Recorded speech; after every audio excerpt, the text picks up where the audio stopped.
தொடர் மழை காரணமாக திருக்கோவிலூர் அணைக்கட்டில் நீர்வரத்து அதிகரித்து வருகிறது.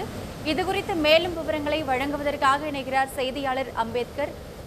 விவரம் என்ன? அதாவது விழுப்புரம் மாவட்டம், கள்ளக்குறிச்சி மாவட்டம் தொடர் கனமழை காரணமாக ரெட் அலர்ட் விடுக்கப்பட்டுள்ளது.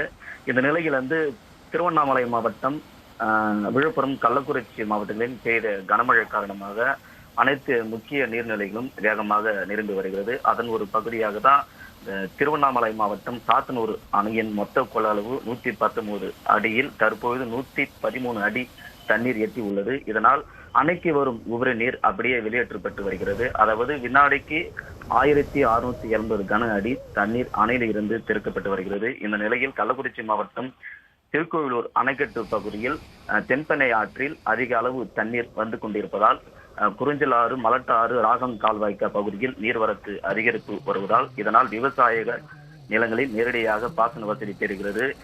இதனால் விவசாயிகள் மகிழ்ச்சியும் அடைந்து உள்ளனர்.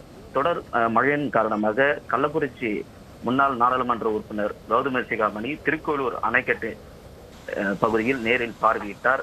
அதேபோல திருக்கோவிலூர் சட்டமன்ற தொகுதிக்கு உட்பட்ட திருவனைநல்லூர், திருக்கோவிலூர், அரகண்டநல்லூர், நெற்குணம் உள்ளிட்ட பகுதியில் நேரில் பார்வையிட்டு அப்போது சுந்தரேசபுரம் கிராமத்தில் உள்ள நேற்று இரவு பெய்த கனமழையின் காரணமாக வீடு ஒன்று இடிந்து விழுந்துள்ளது. அதன் உரிமையாளரை சந்தித்து அத்தியாவசிய பொருட்களை திமுக சார்பில் 10,000 ரூபாய் பணமும் நிவாரணப் பொருட்களை வழங்கினர். உடனுக்குடன் செய்திகளை தெரிந்து கொள்ள சன் நியூஸ் பெல் ஐகானை கிளிக் பண்ணுங்க.